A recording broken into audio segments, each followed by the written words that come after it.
Welcome back to Get Unstuck and On Target. I'm Mike O'Neill. Whether it's our team at Bench Builders working with a company or it's me coaching a CEO one-on-one, getting leaders and companies unstuck is at the heart of everything I do. And that's exactly what this podcast is all about. Each week, we invite incredible guests who share their hard-won experiences of getting themselves or others unstuck, back on target, and moving forward. And I hope it gets you unstuck and on target as well. Joining me is Scott Bunce. For 25 years, Scott held key leadership roles both domestically and internationally. It's his C-suite experience that makes him perfectly suited to be a Vistage Chair. And it's going to be his role with Vistage that we're going to be spending our time chatting about most today. Welcome, Scott. Oh, it's good to be here, Mike. Thank you so much for having me. Scott, I have in the business world, I've heard about Vistage. I've talked to people who might have participated, but for those who don't know what Vistage is, can we just start with that? What is it? Sure. So, and if you don't mind, I'll even take one step farther back, Mike. I'm wearing multiple hats right now. And one of the things that I've done is for 15 years, I've had a hospitality consulting company. And it's been exciting for me in that role because I've been able to work both domestically and internationally, consulting with companies like IHG, Intercontinental Hotels Group, and groups in Finland, groups in Hawaii, groups really all over the country and all over the world. That gave me some of the experience to be a Vistage coach. The other thing that I've done and I'm doing right now is I'm running a vacation rental management business. And that vacation rental management business, Vacations for You, or depending on the market, in Tennessee, Cabins for You, and in North Georgia, it's Georgia CFY, and just getting also into Florida and the Panhandle and Destin and Panama City Beach. All of those experiences have led me to becoming a Vistage coach. So, Mike, to answer your question, what is Vistage?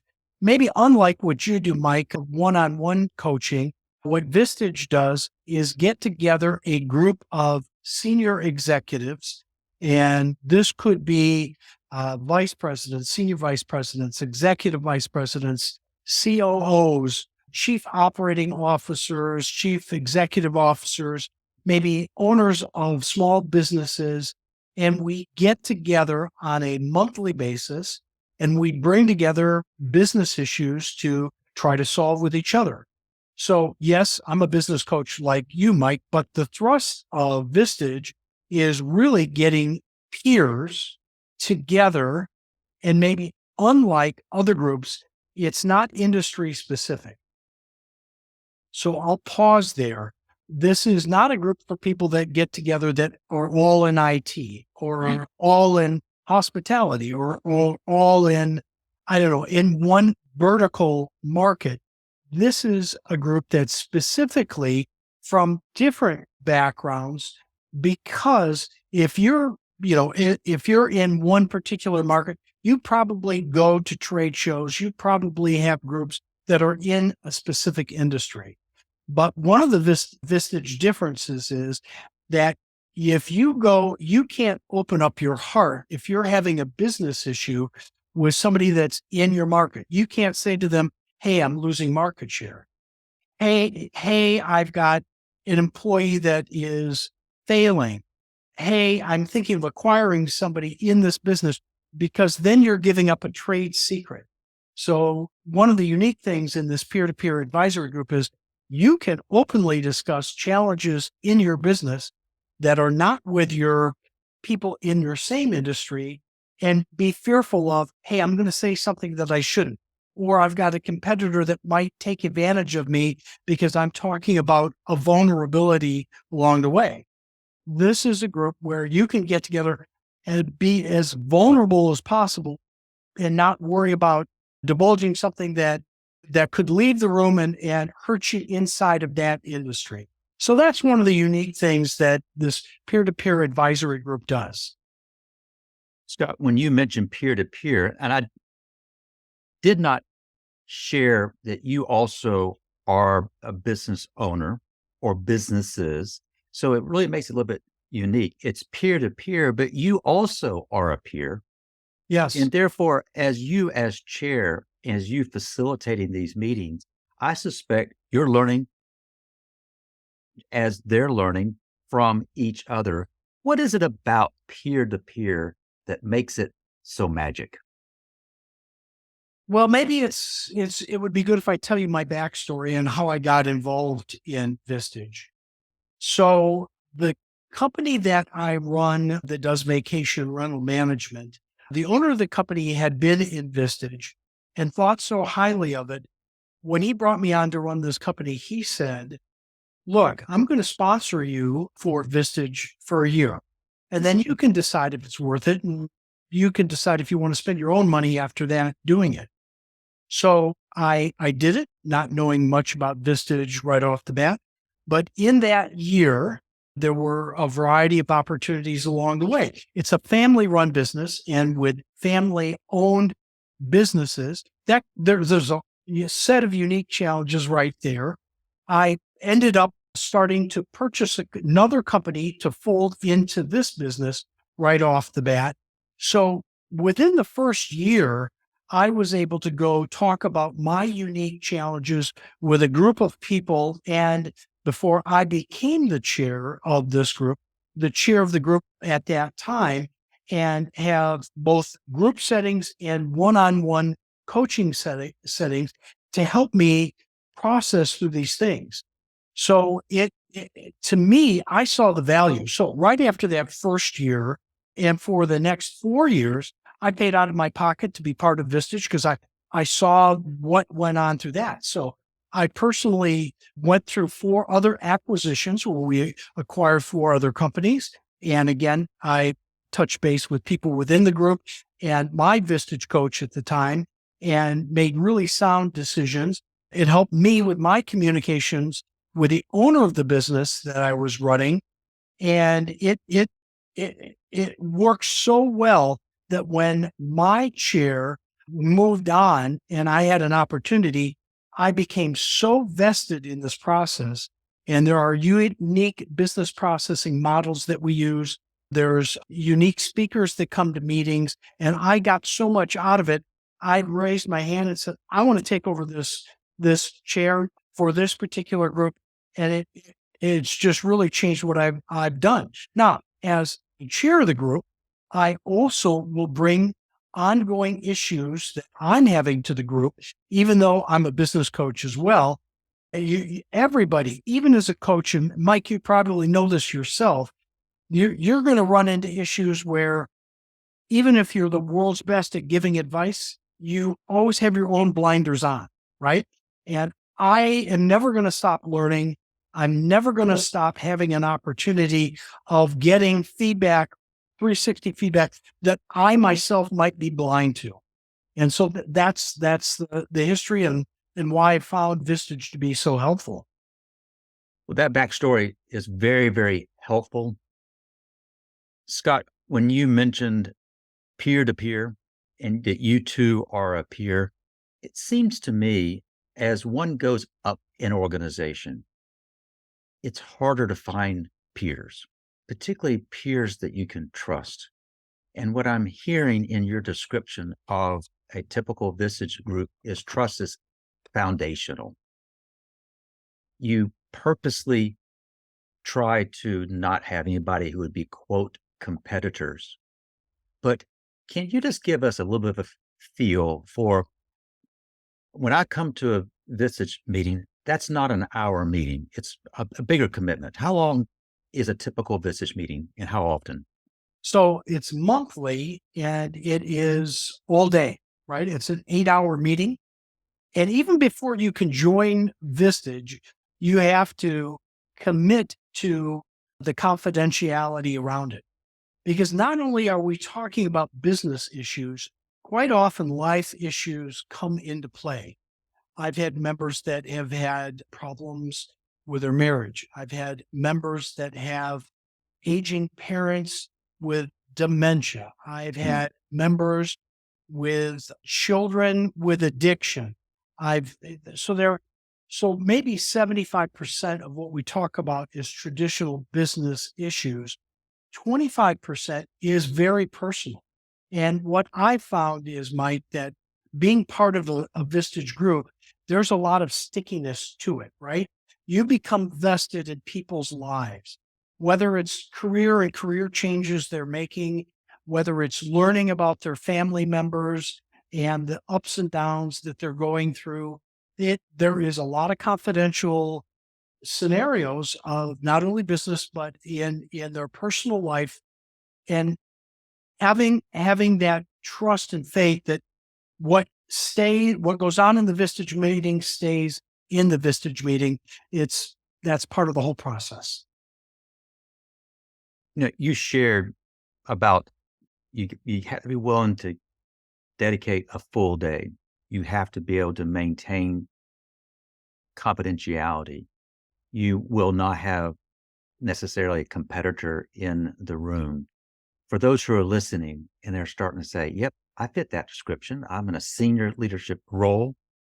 I could benefit by a peer to peer approach. And yeah, I can kind of keep my mouth shut when I need to.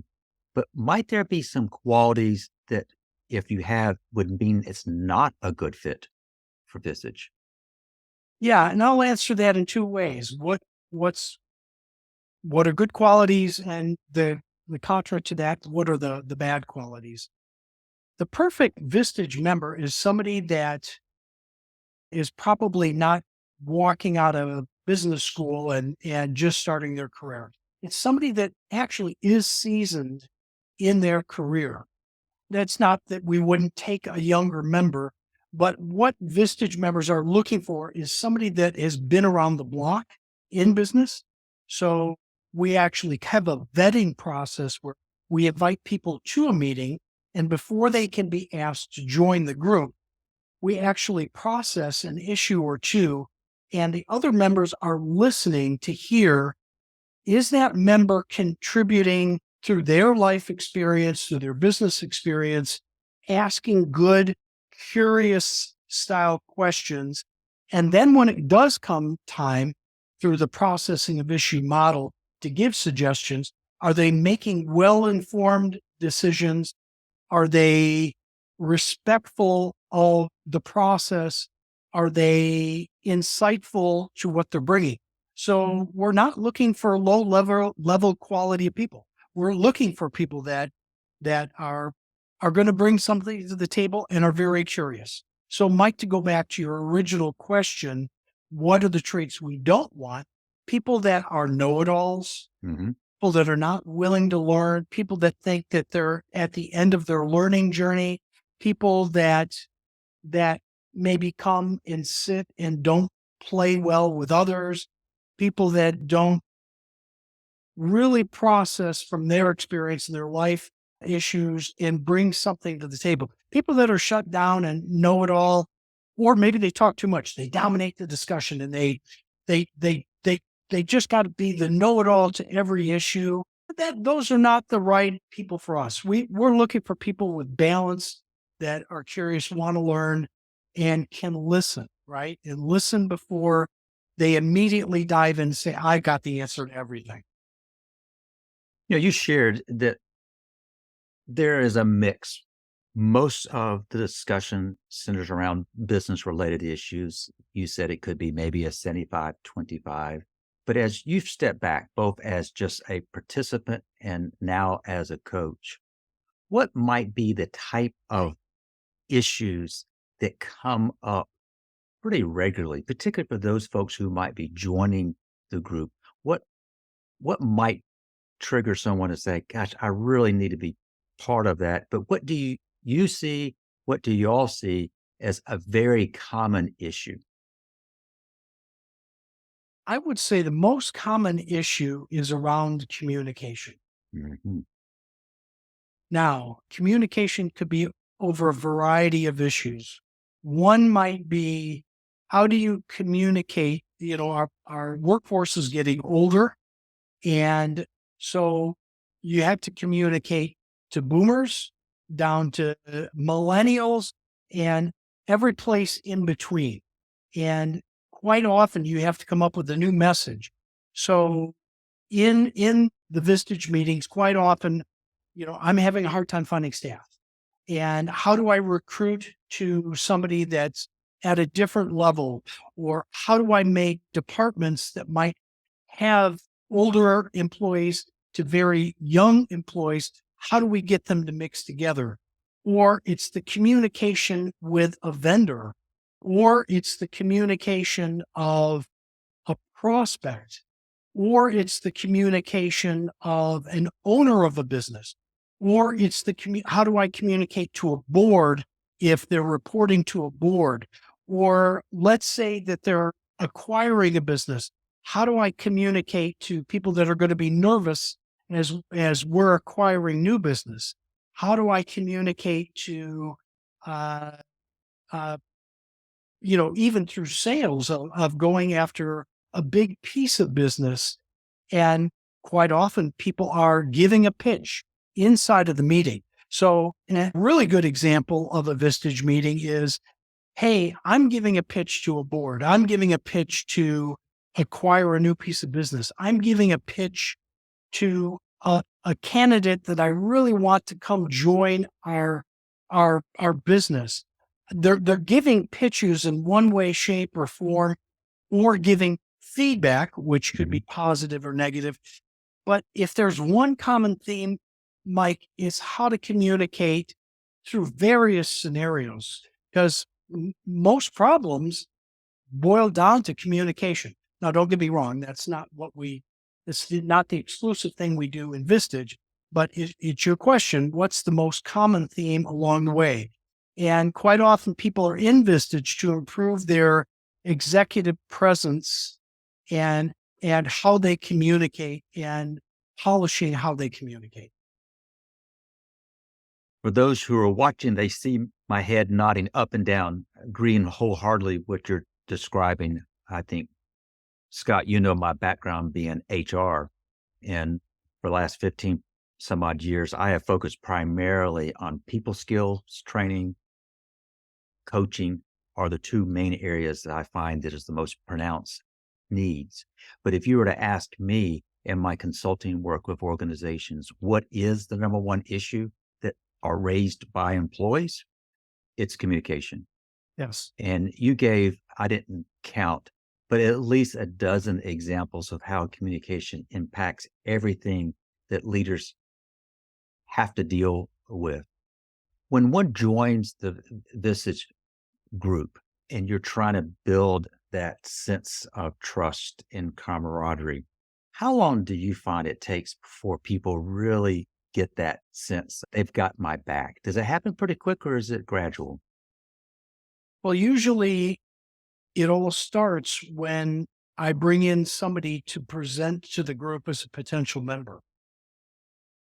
If they come in and they watch one of the speakers and then they sit through and participate in processing a couple of issues, the feedback that I'm usually getting is after the meeting and I go back one-on-one to talk with them, wow, that experience was more powerful than I thought it would be, because I could feel how much the members cared for each other in how they made recommendations on the issues that were being processed. They typically can feel that. Now, that doesn't mean that immediately they feel part of the group and they've got the back, but that's where the door opens up. And then when they get through a meeting or two meetings, and let's say they start to process issues of their own, that's when the final light bulb goes off. Oh my God, I feel like I got some great advice. I feel like I can go put that back into my business or maybe home life or whatever the issue might have been around. And they know in that next meeting, I have to come back and explain how their recommendations impacted my life. When they come back and they report back and people go, oh, that's great. Or, oh, all right, if it didn't work, we're going to try something else. all of a sudden that's when they feel this group is more than worth the money. It's a group. I've got one member, Mike, that's been part of the group for 25 years. Wow. Goodness. That's an outlier, right? The average tenure in the group that I run is probably 5 or 6 years. But a 20-year member is one member, and a 25-year member, there's a reason, right? It's more the 25-year member is probably now been through all of the business case scenarios you and I have done in our lifetime, right? Hmm. And he's there more now for the camaraderie and the I get one day a month to go put the work that I'm doing aside, and I get to be with people that are vested in me and I'm vested in them. And it's a different experience than typical consulting. Let's put it that way. As I was listening to your answer to my question, I asked, how long does it take? And I'm by nature more of a strategist. I tend to step back and I kind of analyze, which is a head thing. But I was noticing how you use the word feel. You use that word repeatedly. And that is, when a person joins your organization, they've made the head decision. This is the right thing for me. But it sounded to me as you're describing this is that when they feel that sense of connection, a sense of belonging, they feel that these folks have my back, that there's not much I can say that would shock them because they too are dealing with that. That's powerful. I think we mostly know we make purchase decisions more often not based on feelings. But as you're validating that, I guess what I would share with you, you are very good at describing the experience, and you're describing it first as a participant.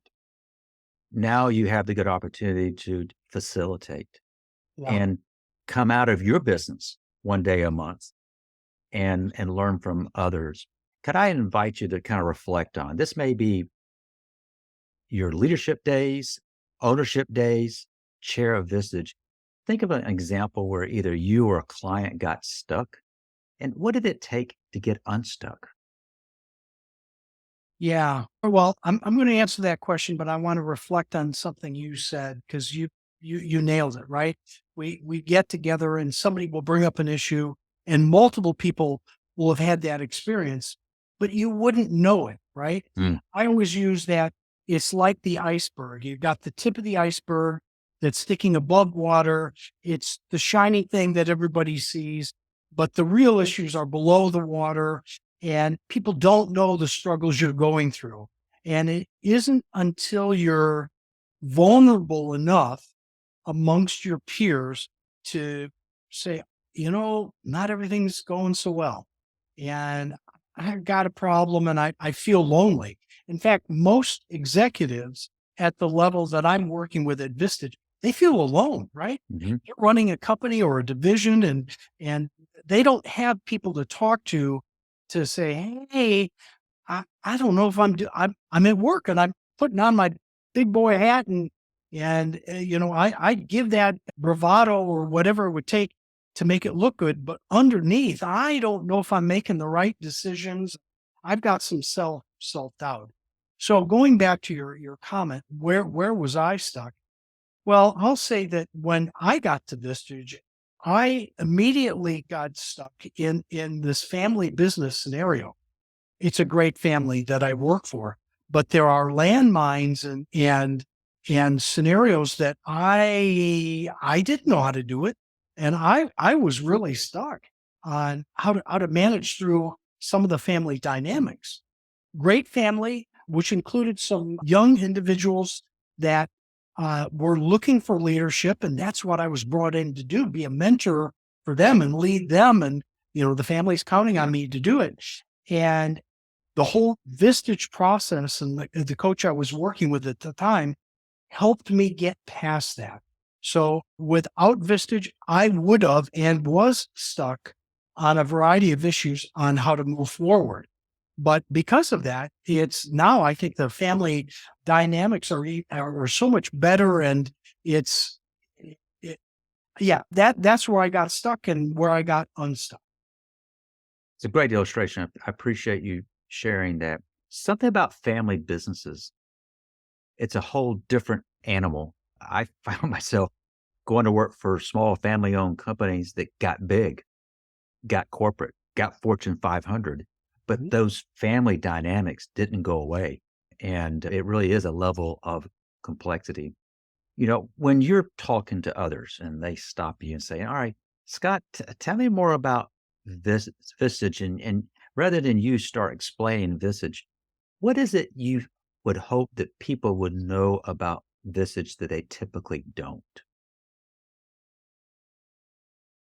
So the common issues that are expressed to me is I can't commit 1 day a month. I'm too busy. I've got a big project. I'm acquiring a new business. There's layoffs, and I just can't break away for a month.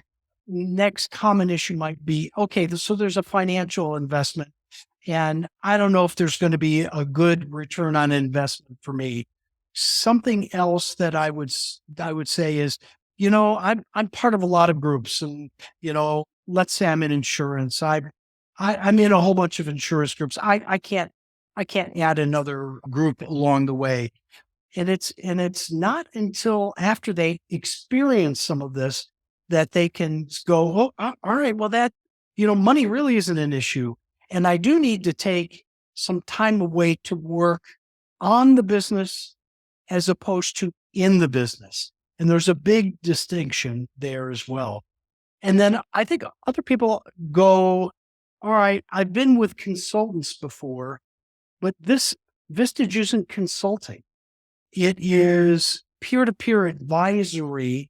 So again, I run a hospitality consulting business where I've gone in and I've spent weeks and months, sometimes a year on a project, and you make all these recommendations, and whether they accept the recommendations or not, it's very unfulfilling. You walk away and you never know if it was successful. You don't know if you made a real impact. But when you get into Vistage, you get people giving you positive feedback on God. Those were some great ideas in that meeting, and it's not consulting. It is coaching on my end, which is not consulting, and it's peer to peer advisory, which is totally different than what most people think of along the way. So I think there's a variety of people that might have misconceptions of what it's all about until they get into it. You drew a distinction. You're about to say something else, right? Yeah, I want to go back to something else that you said. You mentioned, and I think the reason you're successful at what you do, Mike, is because of your HR background. And it's funny, we had somebody in our group that was in HR that ended up going away, not related to Vistage. It was just time for them to move on. And that was one of the best members of the group, Mm. was an HR member. And to this day, I'm still looking for somebody in HR that could come to the group because that type of background touches so many people in the group along the way. So I just wanted to reference that's a great profile. And I'm sure it's why you're so good at what you do, because you've got so many skill sets just being in HR. Well, you're kind. We were talking a moment ago about you differentiated coaching and consulting. And I wear both those hats. And I have to sometimes, if I'm talking to a client, sometimes I have to take one hat off. People don't know that distinction. Maybe that distinction is just mine, but it sounds like it might be yours as well. When an organization invites me in as a consultant, they they want my expertise. They want me to tell them what to do based on what is legally required or what might be more practical, et cetera, et cetera. My approach to coaching is very different. I don't know if this applies to what you're saying, but my job as a coach is not to tell. My job as a coach is to listen well, and ask questions that help them move in the direction that they want to move in, that they begin understanding things because they think about things in the new way. And you drew somewhat that distinction in what you just said. There are times when you're in a coach role, you're in a consulting role. Now, what I just described, you're nodding, but am I close to the way you kind of view No, the two? I think you're on the right track. I think consulting, you're the expert in the room. Coaching, you're the most curious person in the room. Mm, You ask questions to draw out things that they might not have even thought of themselves. And I find myself, if somebody has said, okay, here's fact A, and if I say, okay, why is that fact A? And why do you feel fact A is important? And what have you done about fact A? And what other things could you do to affect fact A? Quite often they start coming to their own conclusions. And that's the perfect scenario, right? In coaching, you're not drawing out a game plan.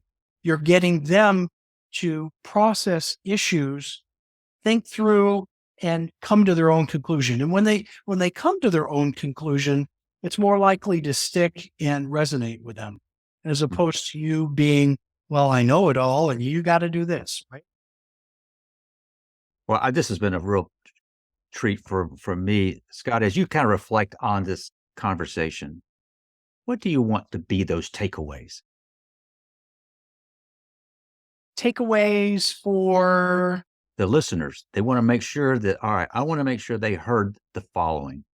yeah, I think if people that no matter what age, and I'm getting there in age, right?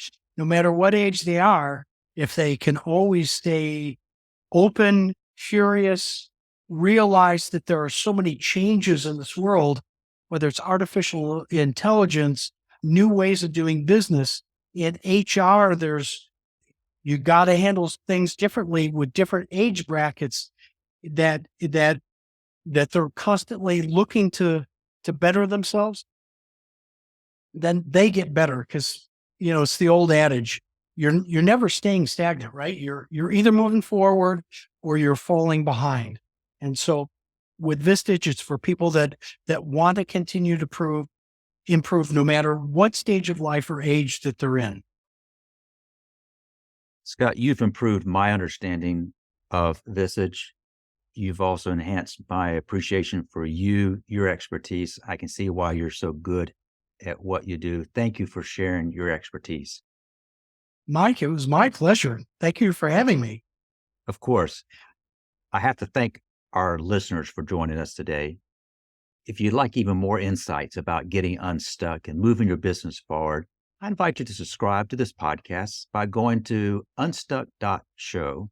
And while you're there, you can also sign up for our weekly management newsletter called The Bottom Line. So if you're a business owner, you're a business leader, and you're losing employees that you want to keep, or perhaps you're stuck in the weeds of the day to day and failing to execute on your long term strategy, if that describes you, let's talk. Head over to bench-builders.com to schedule a call. So I want to thank you for joining us, and I hope you have picked up on some quick wins from Scott that'll help you get unstuck and on target.